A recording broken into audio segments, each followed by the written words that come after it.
Well, good afternoon and welcome to Overdevest Nurseries. I'm David Wilson and I'm out here in the part of the nursery where we grow some of our flowering shrubs. And if you look here on my right hand side, your left, and if you were here you would smell the fragrance also in the air, you'll quickly realize what I'm now going to talk about in this video.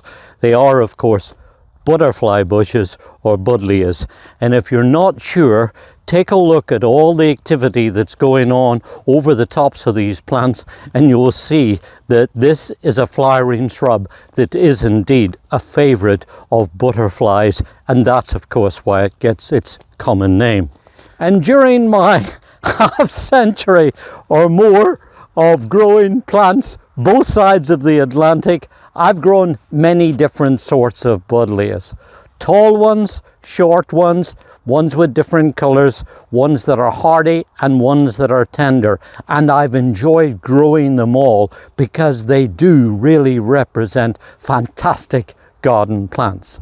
But today I'm going to tell you about three very special varieties that I believe are truly breakthroughs in breeding.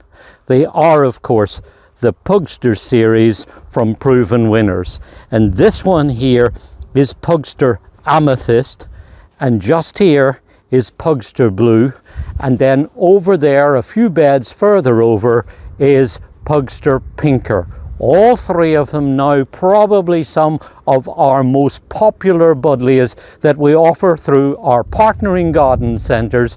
Those are the places that are located right throughout our region, the Mid-Atlantic and Northeastern states of the US, and the places where you'll be able to find some of our beautiful plants.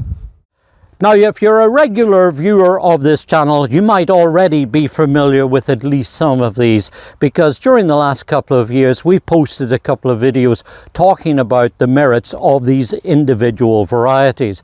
But I'm also aware that you might be a first-time viewer, somebody who's visiting this channel for the first time, in which case then I'd suggest that you think about subscribing to the channel, because you'll find that each time we post a new video, which we're doing all the time, it will turn up automatically in your feed, and then you'll be able to keep abreast of all of the exciting developments that's happening in the gardening world, certainly here in this region. And before I forget to mention it, it's important to tell you that Buddleias are really fantastically easy to grow. All they want is an average garden soil, as long as it's free draining. They grow in sunny locations. They'll also put up with a little bit of partial shade, but honestly, they're better out in a sunny location. And once you get them established, you'll find that they're remarkably heat and drought tolerant. And what's very important in this region, unfortunately, is that they normally are not bothered by deer and rabbits. So if you're having some of those rascals come and visit your garden, Buddleias will definitely be something that you should put on your #1 wish list. Now, the beautiful thing about these varieties is that once they get going, once they start to flower, they flower for a remarkably long time. It depends a little bit on the earliness of the season, but usually I start to see the first flowers in my garden arrive in the earlier part of summer. Then as we get into midsummer, that's when they really come alive with lots of flowers. And believe it or not, they'll keep flowering all the way through to the frosts of the autumn.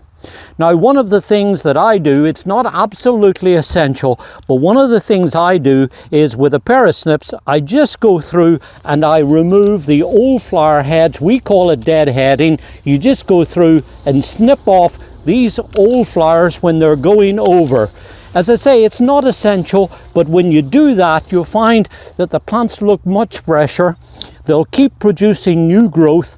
The flowers will come out and you're not obviously going to see the old brown spent flowers on them. In springtime, after the winter, whenever the plants begin to wake up, that's when you go in and you prune them hard back, because you see these Buddleias all flower on the young growth, and when you prune them hard, I cut my plants back to about 4 to 5 inches, and that means that then all of the young growth, when it emerges, is going to be vigorous and full, as you see, of all of these gorgeous flowers. They are hardy to zone 5, so they're hardy throughout our region, but if you live in part of a colder part of our region, it might be an idea in the latter part of the autumn before winter sets in to go through and mound up a little extra mulch around the crown of the plant. That will act as an insulator and help to get them through the very worst of the winter time. And that leads me conveniently back to talking about these varieties within the Pugster series. You see, one of the observations that we found is that because these are shorter and more compact varieties that are closer to the ground and also have little short stocky stems with short internodes, they appear to be hardier.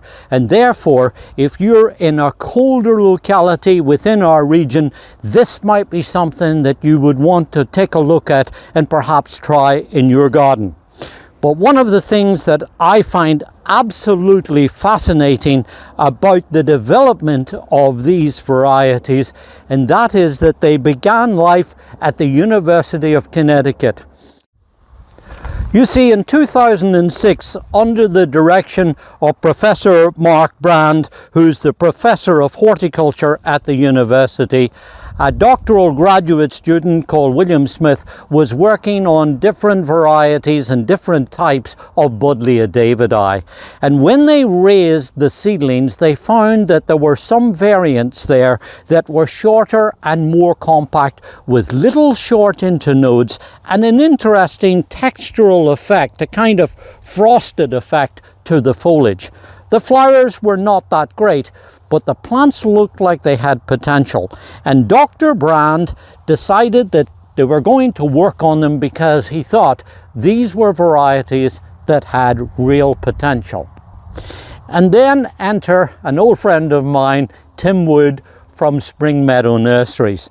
Now, Tim and I enjoy talking about plants. He's a great plantsman, and he had the vision that if he was to take those and then cross them with some darker flowered varieties that were already fairly compact ones, he might be able to bring out a short, compact form that had very nice large flowers. And guess what? That was exactly what happened.